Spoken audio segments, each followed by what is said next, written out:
Hi everyone, Amy here with amyswares, and I have a fun punny card to share with you today. So I have this fabulous new layered stencil. This is part of the February release at A Colorful Life Designs. It's called Layered Radishes. It's pretty self-implied. I have this fun older stamp set from Tailored Expressions. Sadly, I don't think it's available, but I had to use it for this perfect background. Here's a photo of the finished card, and I will show you how I made it, so do stay tuned. So to start, I'm just going to use the Layered Radishes stencil. There are little writings on the bottom of the stencil, so that will help guide you to make sure you're on the same side of the stencil, and they're really easy to line up. I decided to start with the bottom part and do the red ink blending first, and then I was easily able to line up the green color. So I used rouge and eucalyptus. Those are mini ink pads from 𝗵𝗲𝗃𝗃, and I have my small blending brushes from 𝗫𝗏𝗃, as these are my usual go-to for rich saturated color with my ink blending. So I'm going to speed this up a little bit and show you the ink blending. There's nothing new here. I'm not really reinventing the wheel. It's just some simple ink blending with these two colors, but I will add some little elements as we go just to kind of take it a little bit to the next level. Now the red is very juicy. You could see red is one that's really easy to kind of bleed or get up under a stencil. So if you're using 𝗵𝗲𝗃𝗃 specifically, just be mindful of that. Here I'm just gonna wipe this. Actually, I was trying to make sure if I didn't actually put it on backwards. So I didn't really follow my own advice and make sure that I had it lined up with the writing visible on the bottom left. But I did actually do it. I just kind of confused myself and second guessed myself for a second. But as you can see, it's quite easy to line it up. And I'm just going to put down that second layer and do the simple ink blending with the eucalyptus color. Now, as far as the critter that you saw on the photo, I don't remember if I showed you where I pulled that from, but I actually already had the radish Copic colored. It was in my critter book. I do have a binder, a storage binder like I do for my sentiments, where I have a bunch of stamped images, like mainly critters already colored and stamped and die cut out or fussy cut out, ready to go. And I knew that I had a radish from that stamp set because the puns on that stamp set just crack me up. So when I got this new stencil, I thought, oh, I got to use it with my stamp here.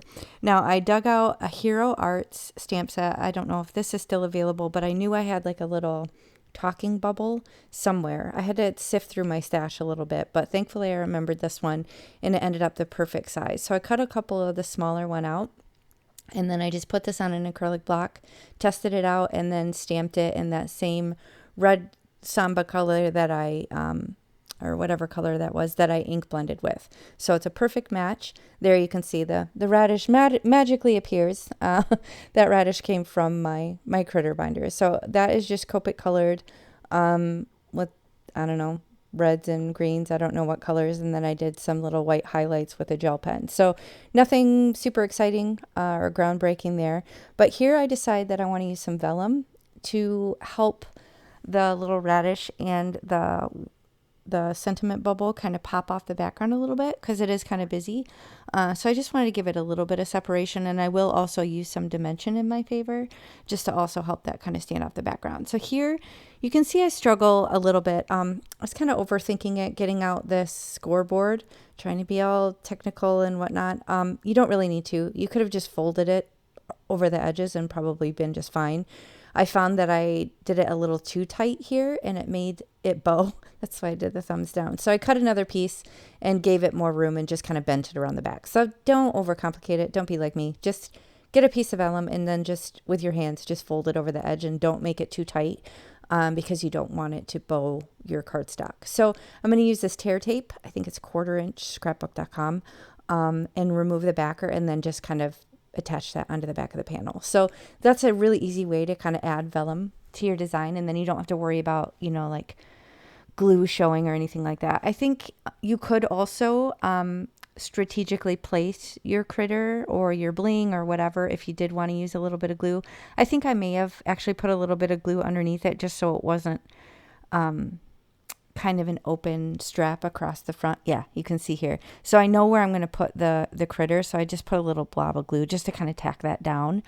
You could do that obviously before you attach it on the back. It makes it easier, but I knew I was going to cover that up. And then that way it's kind of a little bit more secure. Not necessary, but definitely an option. If you're going to be working with design elements that are going to cover pieces of the vellum, then you can absolutely use that strategically to put some adhesive behind it, and no one will ever know.